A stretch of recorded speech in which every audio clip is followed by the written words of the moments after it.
Muy buenas tardes, amables televidentes. Bienvenido a esta cita diaria, crepuscular y nocturna de Teleimpacto, que es al final de la tarde o comenzando la noche.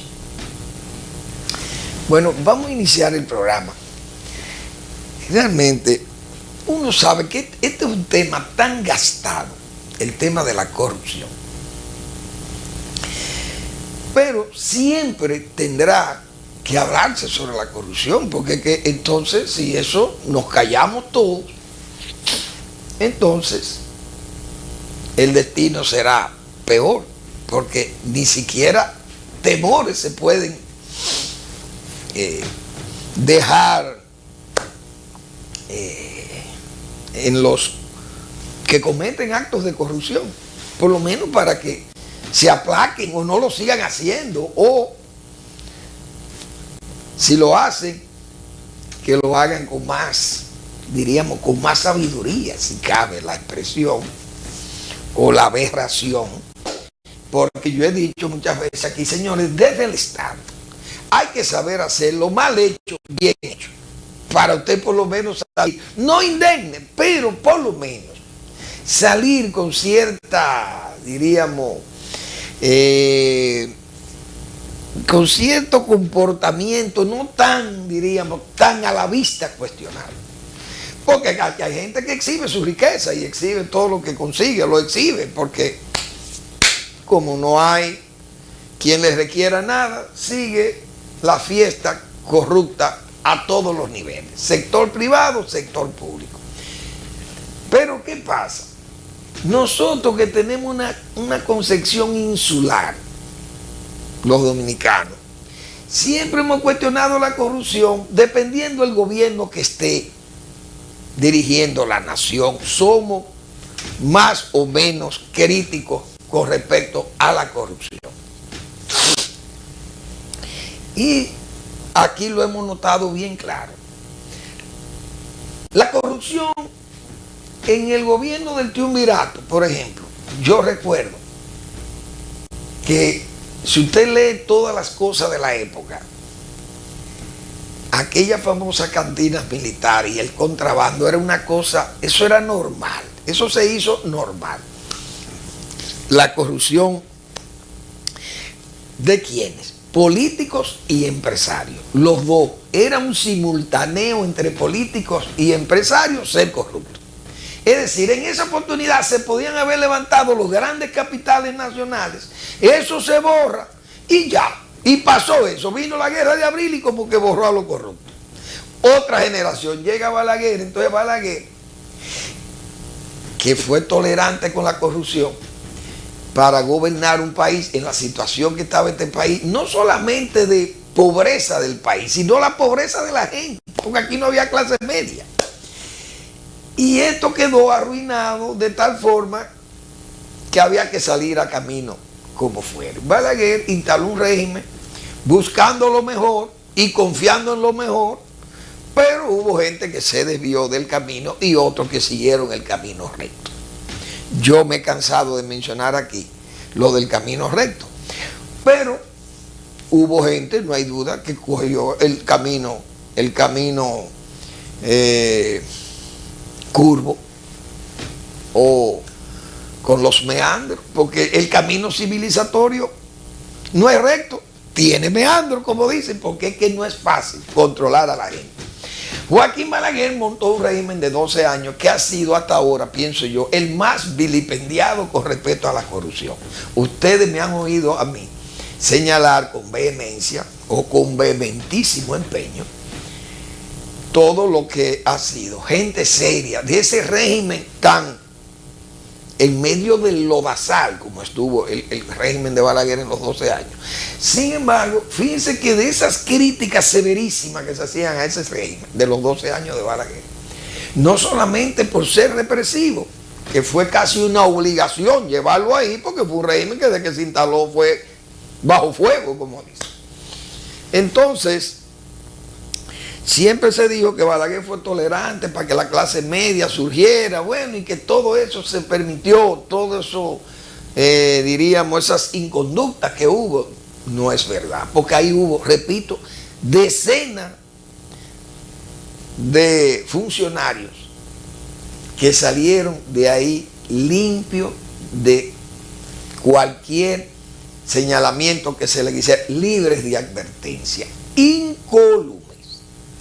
Lo he citado, huelga decirlo, y casi a diario lo cito. Pero ese régimen fue realmente catalogado del régimen más corrupto. Y yo recuerdo que Joaquín Balaguer siempre se defendía diciendo, bueno, pero es que la corrupción es que eso es un mal de la humanidad. Pero nadie le hacía caso. Hoy, después que salió Balaguer del poder, entonces fue todos aquellos críticos severísimos de Balaguer, todos aquellos partidos como el PLD y el PRD, que fueron verdaderos azotes morales en este país. Porque a Balaguer lo pusieron en la 29, que ni Balaguer, que era un hombre integérrimo en cuanto al manejo pulquérrimo de los fondos públicos, que era realmente rayaba, diríamos, casi en la ridiculez. Porque recuerden aquellos, el único presidente que se daba el lujo de decir, mire, haga esa cuenta, la voy a manejar yo, el presidente de la República. Una cuenta en dólares, mire, póngamela ahí, nadie me toque esa cuenta, solamente yo. Es decir, solamente Luis XIV, o Luis XIII, o Luis XIV. El Rey Sol, solo el Rey Sol tenía, o Joaquín Balaguer tenía cierto parecido con el Rey Sol, con decisiones de ese tipo. Pero ¿qué pasa? Nadie podía dudar de Balaguer como hombre que lo ajeno y lo del Estado no era de él. Joaquín Balaguer se distinguió por eso.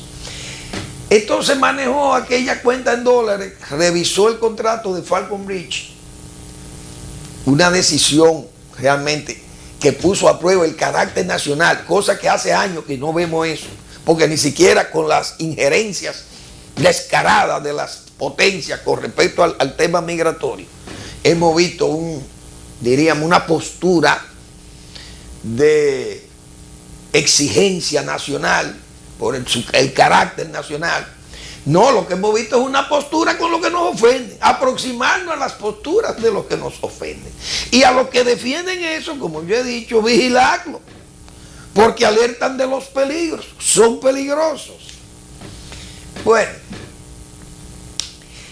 de esa cuenta, nadie puede decir que Joaquín Balaguer se cogió $1 de eso. ¿Para qué eran? Para las luminarias de las avenidas que se construían, para el puente tal, o para la ampliación de la carretera de la John F. Kennedy hasta el 28, las luminarias del 28, las presas de Higüey Aguacate, equipos y maquinarias necesarios para esas presas, etcétera, etcétera.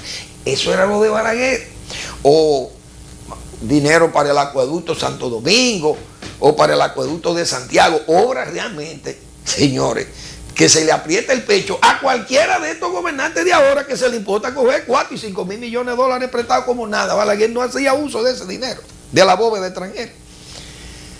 Bueno, pues nadie pudo poner en tela de juicio que Joaquín Balaguer le pusiera la mano a esa cuenta para asuntos personales. Hasta los cónsules tenían que depositar ahí. Los cónsules. Yo recuerdo a Papito Moreta, que en paz descanse, que tenía que venir de Puerto Rico y tenía que traer esos cuartos, como decía, a depositar en esa cuenta especial que Balaguer tenía. Porque que ese era un régimen autocrático, personalista, como fuera, pero incólume, libre de advertencia, Joaquín Balaguer. Por tanto, para mí, el régimen que más funcionarios honestos produjo en la República Dominicana fue el de Joaquín Balaguer, a pesar de ser el más criticado y el más vilipendiado por esa razón. Doy gracias a los nombres de aquellos funcionarios que yo ya casi voy a caer en una repetición realmente, tal vez que me sea, porque continuamente citando esos nombres puede pensarse que neseo. Pues bien, señores, esto se ha como regado. Así uno de los puntos más, diríamos, de mayor crítica a Balaguer fue de la reelección. Pues bien, la reelección, entonces, ya eso es un juego de niños en América Latina. Más la permanencia de regímenes como el de Fidel Castro, 57 años, el castrato cubano, 57 años derivado en dinastía roja, peor todavía. A los Yun Kunin, qué sé yo, los coreanos. Una cosa realmente, diríamos, ridícula y penosa. Pero la reelección se regó en América Latina y la corrupción todavía como que se acentuó más. Señores, países como Chile, eso era casi un imposible hablar de corrupción. México no. Incluso Argentina tenía cierto respeto, porque yo recuerdo los militares argentinos no fueron declarados corruptos en el sentido de cogerse los dineros públicos. Perón vino aquí y Perón no fue un hombre que tampoco se llevó fortuna de Argentina. Nadie le señaló fortuna a Perón. Diríamos que lo poco para vivir aquí, estuvo aquí, luego se fue a España, vivió en España, pero nunca se vio una fortuna de Perón. Volvió a Argentina, murió en Argentina como presidente y tampoco se hizo de dinero. Su viuda, no la primera viuda, no la primera mujer que enviudó de la primera, sino su viuda, la Angelita Perón, se unió a unos delincuentes, un López, no me acuerdo cómo se llamaba. Y esa es López Rega, si mal no recuerdo. Aristófanes, que es el que está en eso, o si no, el internet. López Rega, ese ministro de Interior. Y se armó esos capos y todo eso, y eso se vino abajo. Bueno, vinieron los militares y tuvieron que intervenir en Argentina. Y todos saben lo que pasó, la etapa siniestra, diríamos, del crimen de Estado a través de esos militares que, controlando el terrorismo, se convirtieron en terroristas. Entonces era peor el remedio que la enfermedad. Bueno, Argentina, señores, ha derivado en una corrupción realmente escandalosa. Chile igual. Repito, los militares chilenos no fueron juzgados por corruptos. Corrupción, diríamos, de abusos de derechos humanos, es correcto. Pero no con recursos del Estado. Pinochet, de 16 años de poder, se le declararon de que 8 millones de dólares, que al final ni se sabe por dónde fueron a parar el dinero, si la familia lo heredó o el Estado lo incautó. Pero no era fortuna para un hombre ladrón que tenga 16 años gobernando un país como Chile, rico.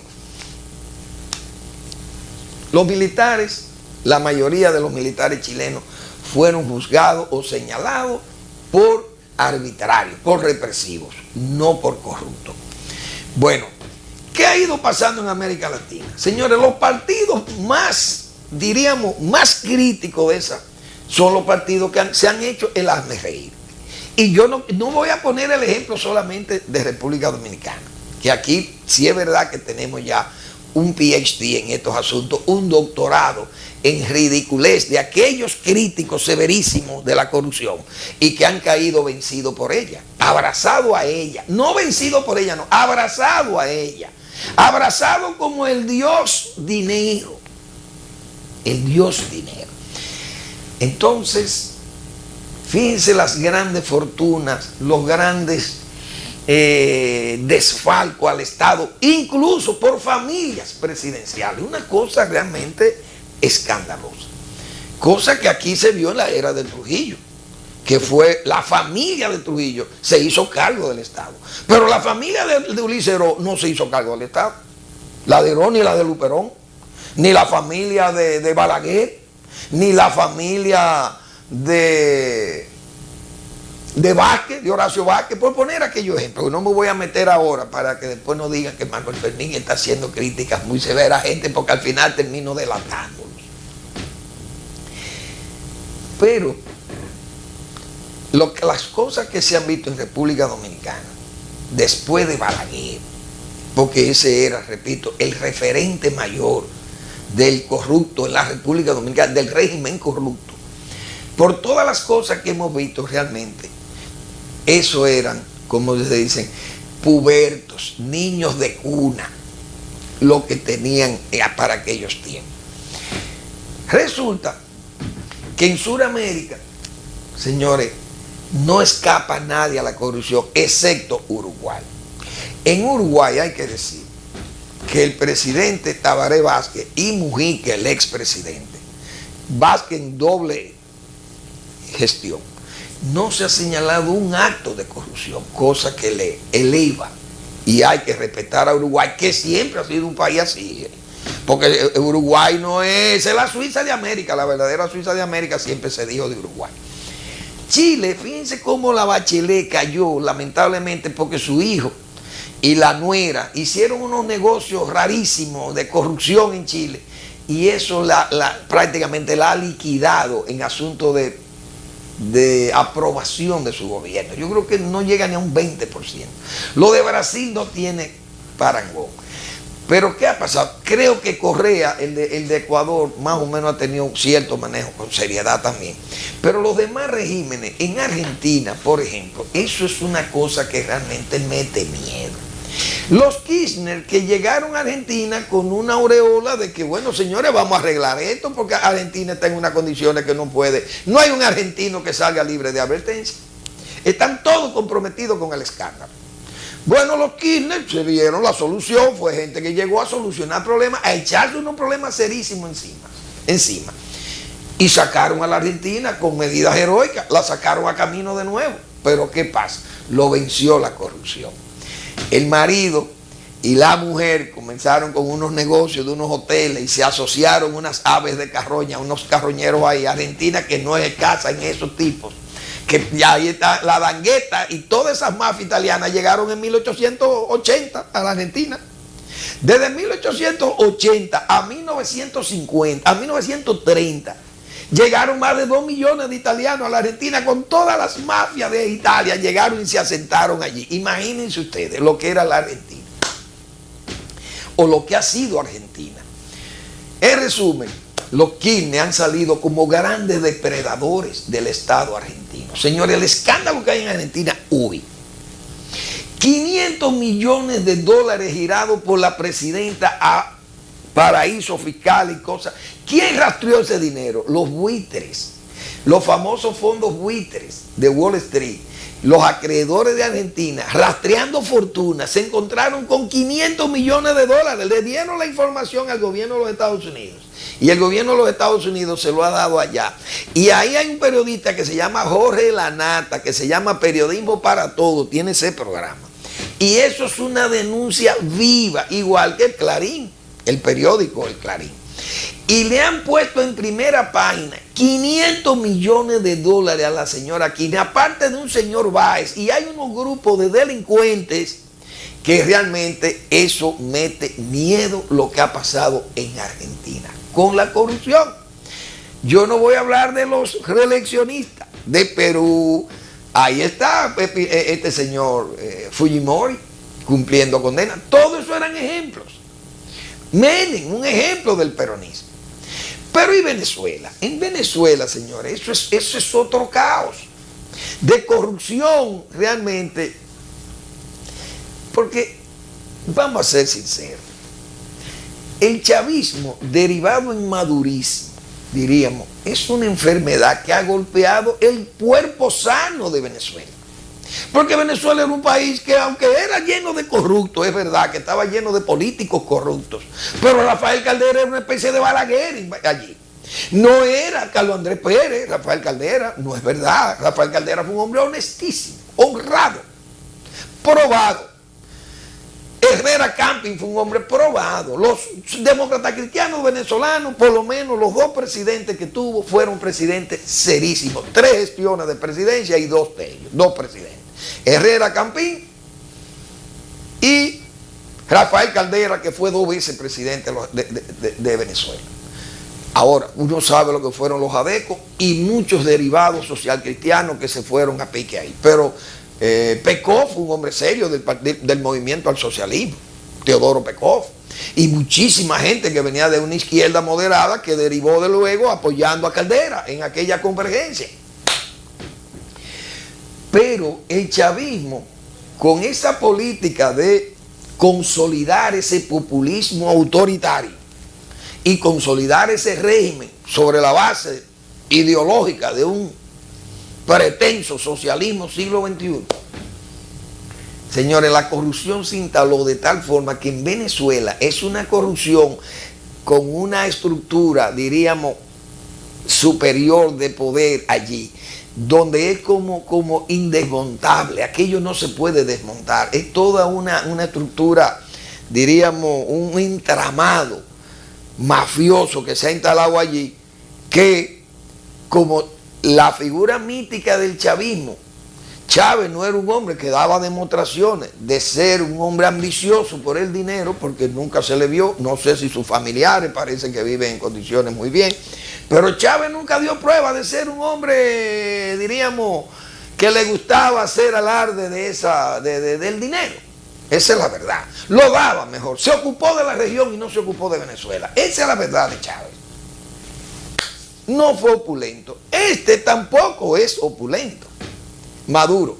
Pero resulta que el régimen se ha señalado en países, en paraísos fiscales aparecen fortunas de Venezuela, con, diríamos, las políticas desafortunadas de crear pobreza en vez de apoyar y generar la riqueza. Lo que hicieron fue empobrecer a Venezuela, y hoy Venezuela está en una situación que, señores, ya ni la democracia, porque la OEA dice que ya Venezuela no es demócrata, no es democrática, que es un régimen dictatorial que hay allí. Un régimen ya que va camino a la dictadura. Cero democracia. Así está Venezuela, según Almagro, que ese era de los amigos de Venezuela y ahora se ha declarado un adversario, porque fue el canciller de Mujica, un hombre de izquierda. Pero los eventos que están pasando en Venezuela, donde el chavismo, hay que decirlo, tuvo todo el consenso popular, esa es la verdad, tuvo el consenso popular, toda la fuerza de ese consenso popular lo tuvo Chávez. Es decir, Chávez lo tuvo todo y fue contrario a todo el chavismo. Entonces, en este flujo y reflujo que ha caído Venezuela, la corrupción ahí, para mantener el régimen ya se necesita de la corrupción. Fíjense que el presidente acaba de nombrar, Maduro acaba de nombrar ahí al señor Reverol, un general del ejército de Venezuela, que era de los directivos de la Dirección de Control de Drogas de Venezuela. Estados Unidos lo señaló como un traficante de drogas, o por lo menos darle apoyo y cobertura a los traficantes de drogas. Lo ha señalado Estados Unidos, la DEA. Resulta que Venezuela niega esos cargos y el presidente en todo lo que hace es que lo nombra ministro de Interior como lo respuesta. Como quien dice, vamos a cubrirte con este. Una cosa increíble que un régimen actúa así. Así pasó con los dos sobrinos de la esposa del presidente, la comandanta, creo que le dicen, yo no sé cómo que le llaman a la mujer. O la compañera comandante, o la que si no recuerdo. Dos sobrinos. Fue negado que esos muchachos estuvieran en droga, que eso fue un plan del imperialismo norteamericano para desacreditar la familia presidencial de Venezuela. Fueron detenidos en Haití. Ya los muchachos cantaron en Nueva York y dijeron a lo que ellos estaban para reducción de pena. Y ya tiene señalamiento de cargo ya para juicio a los dos jóvenes. Familia, sobrino de la esposa de Maduro. Pero eso fue negado con rotundidad por ese régimen. Y ya se han dado la callada por respuesta. Ahora hay un silencio, no se habla de eso. Ahora también acusaron al otro y dicen que eso es mentira. Pero resulta que Estados Unidos parece que se ha convertido en un país para hablar mentiras. Eso es lo más raro. Un país que tiene tan buenos investigadores, tan buenas observaciones, tan buena rastreo de todo, que hasta casi hablando con Dios están, porque están por ¿cómo se llama? Por Plutón. Señores, Plutón está prácticamente, he dicho yo, casi blasfemando.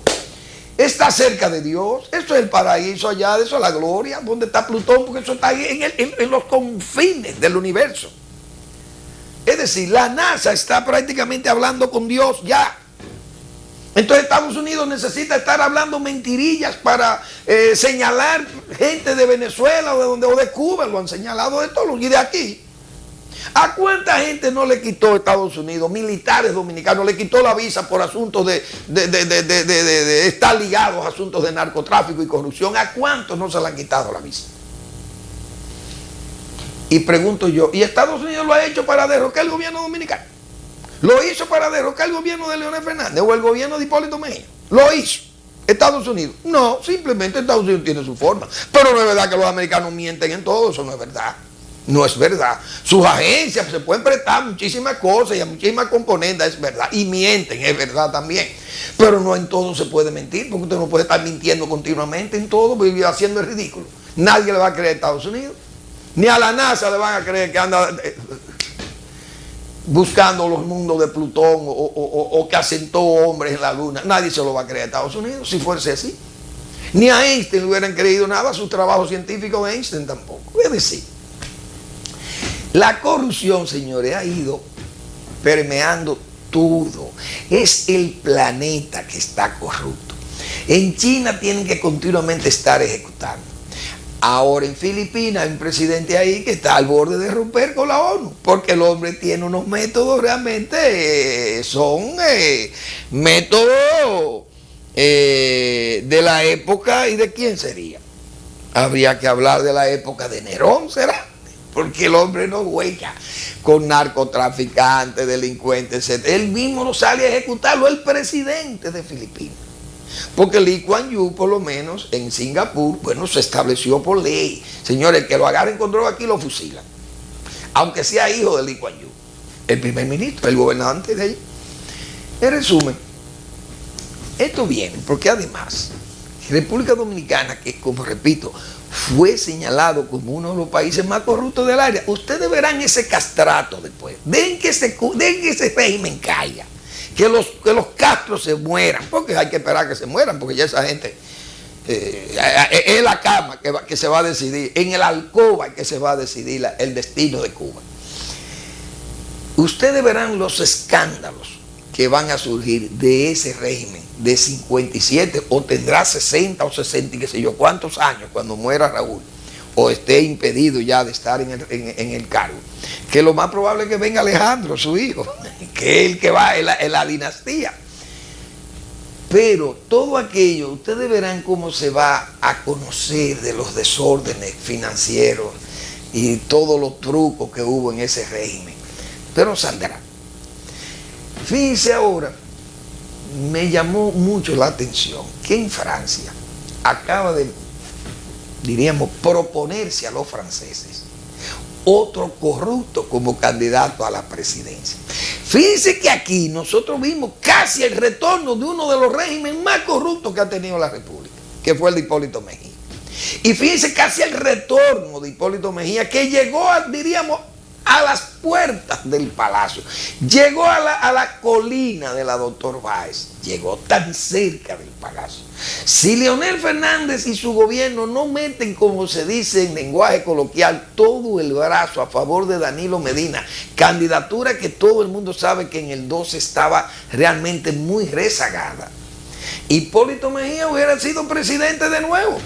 Y el pueblo dominicano se había olvidado de los actos de corrupción de su gobierno, un gobierno que salió en forma apestosa del poder. Eso no lo puede negar nadie. Hipólito Mejía casi retorna. Si no hace lo que ha hecho Trump, lo mismo, pues son igualitos, son dos trompos, como dice. Realmente fuera el presidente, hubiese sido el presidente de la República y ya ahí estuviera subiendo al palacio el 16 de agosto, como yo he dicho otra vez, Leonel Fernández. Hubiera sido ya presidente jurado. Leonel Fernández. No Danilo, sino Leonel Fernández hubiera sido el presidente ahora, el 16. Ya Hipólito Mejía, porque ese régimen seguro que terminaba en un desorden financiero, otro manicomio administrativo.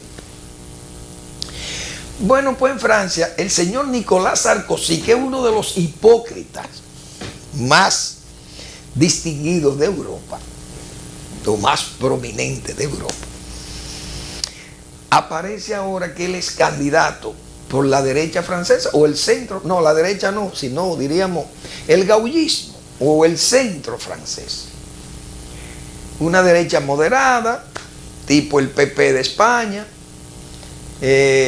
Sarkozy, señores, las acusaciones de corrupción no son pequeñas. La señora Bettencourt, una señora riquísima, creo que de Estée Lauder o una de esas, o L'Oreal, no me acuerdo cuál de esas compañías de cosméticos. Ella era la dueña y bueno, Bettencourt, esa mujer le dio dinero a Sarkozy, Sarkozy usó a esa señora siendo alcalde, yo no sé, tenía un cargo en París y el hombre se apropió de recursos de esa señora.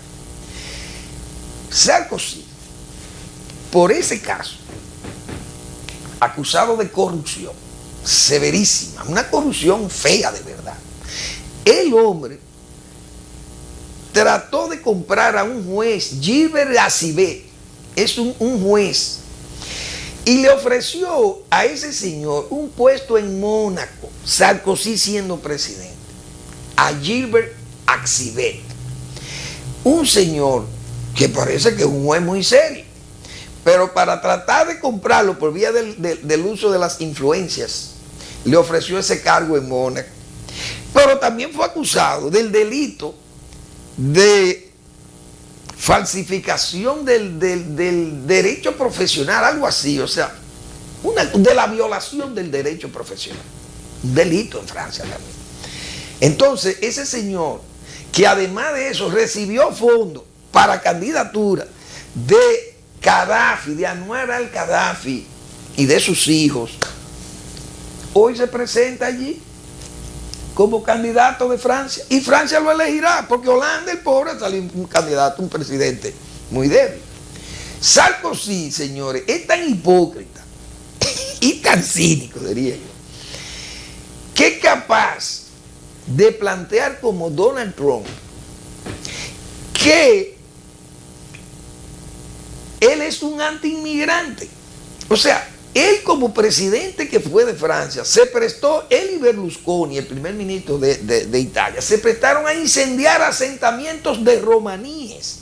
Es decir, imagínense ustedes haitianos aquí, que nosotros le prendamos fuego a los batelles o a los guetos y esos asentamientos donde viven los haitianos para expulsarlos hacia Haití. Que usáramos métodos como esos. Esos métodos en Europa son comunes.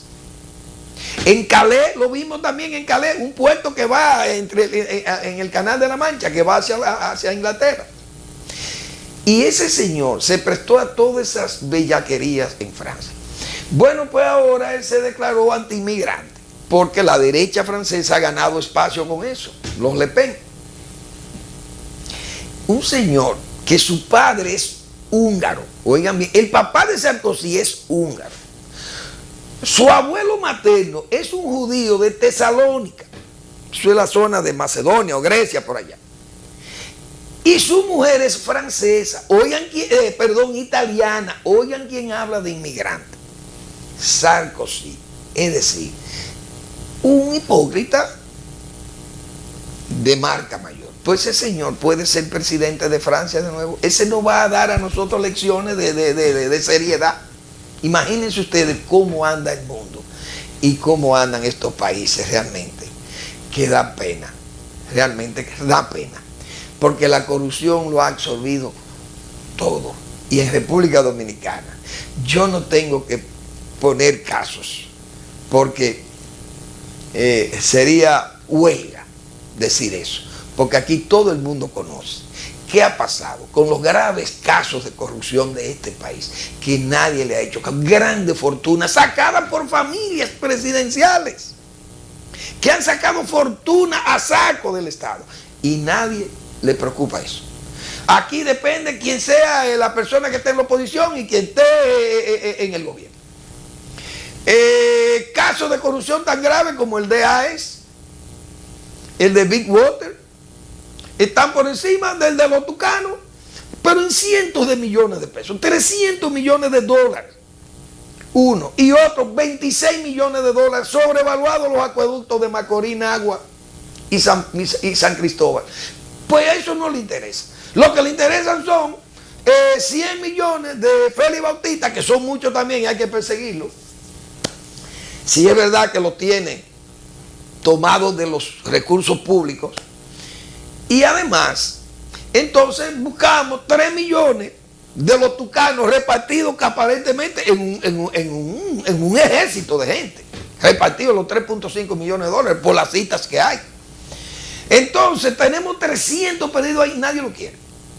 Se hace un escándalo de miles de millones de pesos en un hospital y no se atreven a investigar el hospital. No se atreven a investigarlo.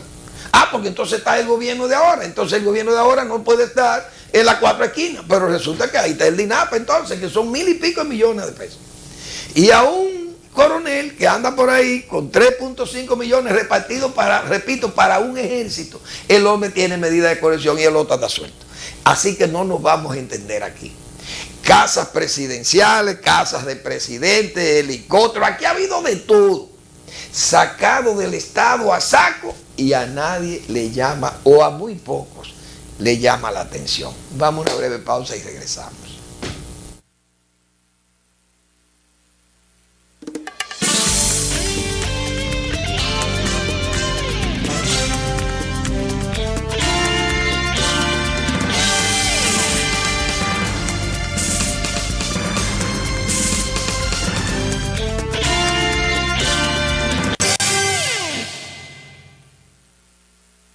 ¿Por qué es importante un sistema de pagos moderno y eficiente? Ha llegado el fin de mes y esperas la entrega de tu sueldo. Ya has calculado el pago de tus cuentas. Préstamo, casa, carro, luz, teléfono, estudios, comida. Pero imagina que solo te pudieran pagar en efectivo. Y no existen instrumentos de pago modernos y confiables que te faciliten cumplir a tiempo con tus compromisos. Esto afectaría tu vida diaria y también la vida de tus relacionados y de las demás personas. Quedarías mal. Perderías muchas oportunidades y tiempo. Para facilitar el uso eficiente del dinero en compras, ventas, pagos y transferencias, el Banco Central garantiza el adecuado funcionamiento del sistema de pagos, creando normas y reglamentos, autorizando instrumentos de pagos, tarjetas de crédito, débito y prepagadas, cheques, pagos móviles, transferencias nacionales y a Centroamérica para que la población pueda realizar sus actividades económicas con rapidez y seguridad. Pagos en tiempo real y tránsitos mínimos, logrando un notable ahorro de tiempo, contribuyendo así al buen funcionamiento del sistema financiero y de la economía. Porque un sistema de pagos confiable es parte importante del esfuerzo que hacemos para convertir tus sueños de hoy en tus logros de mañana. Campaña de Educación Económica y Financiera del Banco Central de la República Dominicana. Por la estabilidad y el crecimiento.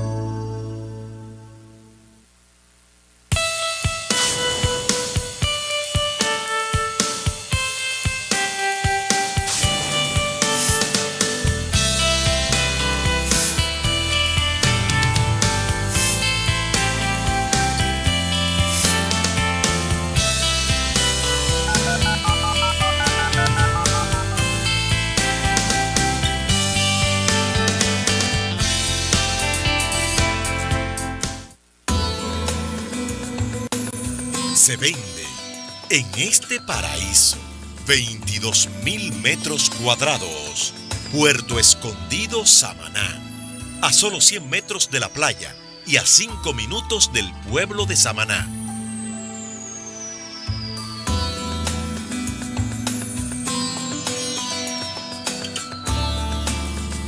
Propio para proyectos de villas o apartamentos.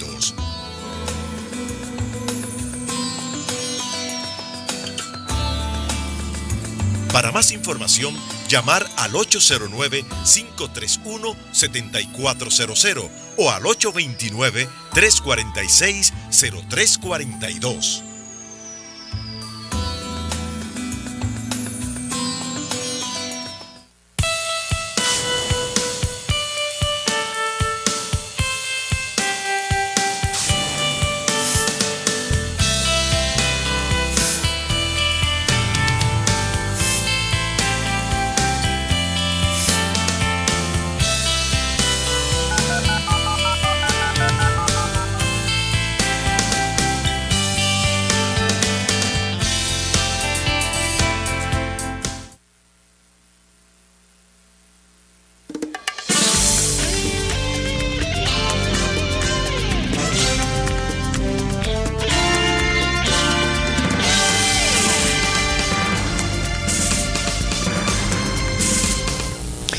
Café Racer, señores. Café Racer es el café, tú decides.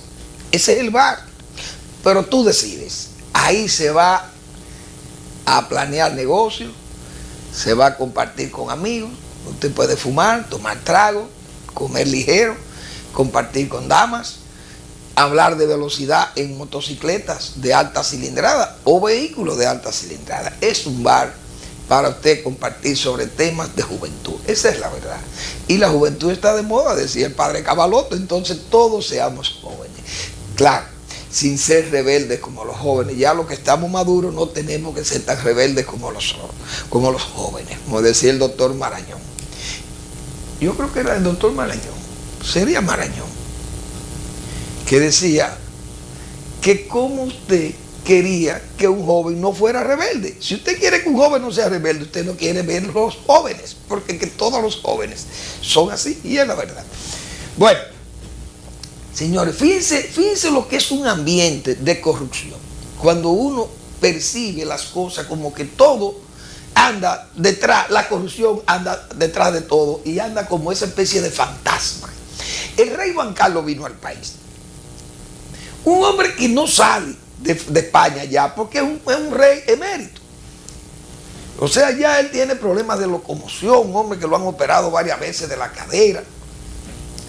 Y después de aquella experiencia por allá por Botswana que tuvo en un safari, una cacería por ahí, que tuvo tantos problemas, que eso le acarrió su caída, su abdicación, porque ellos abdican los reyes en su hijo. Bien. Ese señor estuvo por aquí y a mí me levanta sospecha que estuviera Juan Carlos por aquí, porque Juan Carlos fue un hombre que tuvo una intervención determinante cuando aquellos acuerdos de Madrid. Pero resulta que Madrid venció. Aquellos viajes a Madrid, Aznar, el rey, ay Dios mío, todos aquellos manejos que hubo cuando se firmaron esos acuerdos de Madrid, que se desaforó el país para ir a Madrid, y todo ese ambiente de esas españolas ahí, esas empresas, y ese tufillo de la corrupción que no deja de aparecer, ese fantasma no deja de andar dando coletazos. El rey vino, no sabemos, pero uno presume que vino a hablar por alguien, o por algo de esos negocios eléctricos que uno sabe que tan buenos beneficios le han dejado a muchos españoles. Bueno, ahí está el caso de... Yo vi al señor de la CDE, Bichara. Bueno, pero Bichara, hablando de los logros. Miren, hay gente que son atausados, porque en esta tanda de apagones que hay en este país, usted salir a defender su obra de gobierno, como dice, su trabajo al frente de una institución que ha tenido problemas serísimos, como es la CDE, yo creo que casi una osadía de parte del señor Bichara, pero él salió, hizo una rueda de prensa ahí con una serie de comunicadores y periodistas que invitaron a su... Pero bien, muy limitado, pero bien, ese es su derecho. Y yo no sé realmente, porque la situación, se presentan unos números que abruman a uno. Como he dicho otras veces, cifras, abrumar con cifras para confirmar el acerto. Y eso es abrumar a la gente también, porque uno no entiende mucho de esas cifras, y que las pérdidas que se redujo, y que no ganamos, y que las EDE cobraron más, y que gastaron menos. Uno en esos enredos, pero siempre vivimos enredados con el asunto de la energía. Y no vemos solución. Un partido que también en esa materia fue un azote moral en este país. Desde los tiempos de Balaguer le decían de todo al pobre Julio Sabri. En paz descanse ese hombre tan serio como don Julio Sabri. El más serio que ha pasado por ahí. Entonces, el señor Bichara estuvo hablando de sus logros y citó muchísimas cosas ahí. Pero uno sigue viendo los apagones y sigue viendo los problemas, porque con Catalina, que es que se piensa que se va a solucionar, pero ya uno no ve qué solución. El gobierno planteó que en el 16 Catalina estaba lista. Ni para el 18 se nos garantiza que Catalina van a estar lista. Y yo digo lo siguiente, Catalina es un proyecto que cuando venga a estar, el déficit que ellas van a cubrir va a ser mayor, probablemente. Para comenzar por ahí. El déficit eléctrico va a ser mayor para allá. Entonces todo depende de cómo se negocia ahora un pacto eléctrico para ver si el sector privado quiere invertir. Porque el sector privado tampoco quiere invertir en Catalina, pero es que Catalina tiene eso, ahí es que me preocupa a mí. Catalina es un proyecto muy bonito. Diríamos, mediáticamente o mercadológicamente se ha vendido bien, en el sentido de que, bueno, señores, si podemos producir 720 megavatios producir a carbón, eso en manos del Estado obliga a que se rebajen los precios, porque los precios del carbón son más baratos que los precios del petróleo. Entonces, esas dos plantas produciendo con carbón van a obligar a una rebaja. Bien, visto así está precioso. Pero resulta que Catalina está muy cuestionada. Entonces uno no sabe por fin cuál es la vulnerabilidad misma de Catalina, la vulnerabilidad financiera de Catalina. Si se necesitan más de 2.000 millones de dólares para hacer esas plantas. El sector privado lo invitan y no dice nada. Como esperando que colapse, que se convierta eso en un elefante. Eso es lo que se va a esperar. O sea, que termine Catalina en un elefante blanco para entonces venir a despedazarlo. Las aves carroñeras del sector privado le va a interesar cuando sus activos se diga que no valen lo que dicen que valen. Ahí se degrada Catalina y tendremos un elefante blanco para ver quién lo quiere y aparecerá inmediatamente quién lo va a querer. Porque las de Jaina no servían, pero todo el mundo fue y la quisieron, las dos de Itabo no servían. Eso es carbón. Y apareció una mano divina del sector privado, invirtió casi 40 millones de dólares en el muelle especial para recibir el carbón. Y le gastaron más de 30 millones de dólares a las plantas para repararlas, alrededor de 70, 80 millones de dólares invirtió el sector privado en esas dos. Y eran dos tiestos. Decían, eso no sirve. Pero invirtieron 70 y casi 80 millones de dólares en la que no servían. Y miren la ventaja, miren los cuartos, como se dice, que se ha sacado de Itabo 1 e Itabo 2. A carbón parece que esas no contaminan, digo yo. Es decir, que Catalina, el problema de Catalina va a ser de credibilidad por la misma vulnerabilidad financiera, pienso yo, o la vulnerabilidad económica que tienen esa planta, que cuando se quieran venir a vender no se van a poder terminar porque no va a haber dinero para terminar esa planta. Entonces esa planta, prácticamente el Estado sería una suerte de Waterloo del gobierno de Danilo Medina. Que esa planta no se puedan terminar, eso sería una derrota para el presidente Medina. Porque todo se dice, o sea, todo se habla, la solución al problema eléctrico se ha puesto en esas dos plantas. Entonces vamos a ver, porque lamentablemente el tiempo no se detiene. Pero como va Catalina, lo que indica es que Catalina terminará, que sus activos no van a valer lo que dicen que valen. Lamentablemente, y entonces va a terminar siendo un elefante blanco. Ojalá eso se pueda terminar, yo no sé hasta dónde van a llegar esas cosas, hay que ver qué es lo que se va a hacer con este pacto eléctrico, porque realmente eso anda como con una nebulosa, que nadie sabe nada, se nos explica cosas que, como quien dice, mire, eso va a ser un éxito, pero resulta que se lo están ofreciendo al sector privado y el sector privado no le hace caso.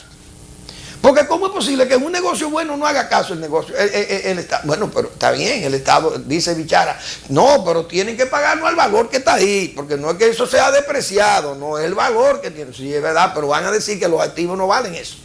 Porque siempre el que quiere ventaja, eso es lo que hace. Que al camello le pone todos los defectos, o al caballo, como pasó con Itabo y Jaina. Esas no servían, pero la quisieron, la repararon y ahí están ganando muchísimo dinero. Que me digan que no ganan dinero de Itabo. Itabo no servía, no, eso no sirve, ya, esas son chatarras de la CDE. Vamos a invertirlo, es verdad, le invirtieron 80 millones de dólares, pero ¿cuánto costaron esas plantas? Y usted sabe el dinero que costó Itabo 1 e Itabo 2. Y hacer esa terminal ahí para carbón. Pero aquí tenemos a veces funcionarios que usted lo ve defendiendo más, de funcionarios del Estado, usted lo ve defendiendo al inversionista y no a los bienes públicos del Estado. Ahora vemos el ministro de Minas. No, esa preocupación, siempre hay gente que se preocupa. En San Juan hay que explicarle, son unos ignorantes los agricultores de San Juan. No, no son ignorantes. Señor ministro de Minas, que se puede explotar el oro, la minería es moderna ahora y el agua no peligra, pero dígale de dónde que van a coger el agua. Es de la presa que van a coger el agua que se va a necesitar para una procesadora ahí, una minera de oro o de cobre, qué sé yo, o de hierro, que es lo que hay ahí. Ustedes tienen que explicarle claro a San Juan de dónde que se va a buscar el agua para las plantas. ¿Por qué? Señor ministro, ¿usted sabe cuántos metros cúbicos lleva Falcon Bridge del Yuna a su planta? Son 6 metros cúbicos que sale un canal de agua dulce que va a la planta. ¿Para qué? Para el proceso de ferroníquel. Y esa agua termina contaminada. Esa no vuelve a Yuna, no vuelve, por lo menos, no vuelve a la presa. Pero tienen un canalito de llamada que le lleva 6 metros cúbicos de agua a la planta de Falcon Bridge, pero el pueblo no sabe eso. O el pueblo lo sabe. Lo sabemos los que estamos bregando con todos estos números y buscando las informaciones. 6 metros cúbicos. Ahora dígale a los caballeros de San Juan, a los productores, señor ministro de Minas y Energía, que ahora es un converso, que ahora es inversionista. Ayer era un comunista, rayé. Hoy es un converso, que no hay cosa más terrible que un comunista converso o arrepentido. Ahora el hombre es pro inversión. Bien, que vengan los inversionistas, no nos podemos oponer. Pero a la gente hay que explicarle, claro, de dónde que ustedes van a buscar el agua de una planta procesadora minera que se instala en San Juan de la Maguana. Hay que decirle a la gente, porque que no me digan a mí que hay que sacarle 4 metros cúbicos a la presa para que entonces el valle no tenga agua. Ustedes tienen que explicarle claro a la gente. O de dónde que va a venir el agua. No afecta el agua del río San Juan. Así de sencillo, porque producir una tonelada de níquel, de ferroníquel, tengo entendido, se necesitan así de sencillo 175.000 litros de agua. ¿Usted lo sabía, ministro? Señor ministro de Energía y Minas. Producir una tonelada de ferroníquel, 175.000 litros de agua dulce, no agua salada. Entonces imagínense una de Uro para producir. Yo no tengo los datos, pero sería interesante averiguar de dónde que llevan el agua a la mina de Barricol. ¿De dónde viene esa agua? Porque ese es el problema. ¿De dónde viene el agua? ¿Y a dónde va el agua después que llega a una presa de cola, qué sé yo, contaminada? Pero nos sacan el agua dulce. Hasta inversiones muy lindas. Y nosotros quedándonos más pobres y más degradados, con un pasivo ahí terrible. No, ya no hay pasivos así, dice el señor ministro. Ya no hay pasivos mineros tan graves como aquello. Ahora tenemos una minería más amigable, más tecnología. Sí, pero dígale a la gente de San Juan, ¿de dónde se va a usar el agua de una potencial minera que se instale allí para explotar el oro de San Juan? Porque a la gente hay que explicarle. A la gente hay que explicarle de dónde, porque no es solamente el agua de San Juan, el agua de Asua también sale de ese río, porque son los dos ríos en Villalpando, de esa confluencia de Yaque del Sur y Río San Juan, con el Mijo, que es también afluente. Y en esa presa derivadora se manda el agua del valle, del feracísimo valle de Asua, del ubérrimo valle de Asua, del canal Yaque del Sur. A la gente hay que explicarle, o no hay que explicarle. Repito, Falcon Bridge deriva 6 metros cúbicos de agua de ahí de Atillo. ¿De dónde la lleva? A su planta de Falcon Bridge. ¿Y quién paga esa agua? Pregúntele, amigo televidente, pregúntele al ministro de Minas y Energía a ver si él tiene el dato, porque yo no lo tengo, si lo pagan o no lo paga Falcon Bridge. Bueno, ya los muchachos me hacen señas de que me tengo que ir. Qué pena. Porque, bueno, me quedan 2 minutos.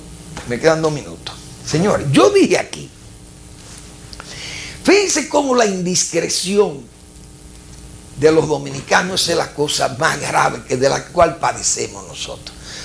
Y más si usted es político del PRD o del PPH, no se puede contener. Aquí acabamos, recuerdo que citamos el caso del doctor Peña Gómez. Tengo un colchón de 300.000 votos. Balaguer se alarmó. Digo, ¿cómo? Un colchón de 300.000. Pues es un fraude que me tienen montado. Quique, los reformistas, alarma, Peña dijo. Claro, si lo anunció, vamos nosotros a prepararnos. Muy lógico de Balaguer, que superaba a Peña por un punto. Pero el PRD dice todo, esa es la verdad. El PRD, el PPH y el PRM, que son los mismos, porque es el mismo ADN. Usted le confía algo a una gente de esa y lo dice. Resulta que hay un señor que ha sido ese tiene un deseo inmoderado de ser ministro de Agricultura, que yo lo cité aquí, el señor Omar Benítez. Omar él ha estado colaborando con todos los gobiernos a ver si se le pega ese cargo, y no se le pega. Parece que tenía sus cosas muy bien amarradas en esta. Y Danilo Medina o alguien del gobierno le avanzó que él iba a ser el ministro de Agricultura. Bueno, pues el presidente, que es un hombre muy discreto, porque lo hemos visto con los demás, cosa que uno duda que tal vez le dijera esa cosa, pero se le pudo haber dicho, porque el hombre organizó una reunión con el consejo directivo de la Junta Agroempresarial Dominicana, según me han informado. Y el hombre pidió una especie de dispensa ahí, de dispensa diríamos, o de una especie de una licencia para aceptar el Ministerio de Agricultura, que se lo ofrecieron. Si usted plantea eso ante un consejo directivo de una institución tan respetable como la Junta Agroempresarial Dominicana, y yo sé de la gente que forma parte de ese consejo, gente que sintió inmediatamente, le dijo, no, si es así, asentimos, mira, te damos la libertad de tú escoger y irte, y excelente, vamos a tener. Señor, el hombre se quedó en la gatera. ¿Qué pasó ahí?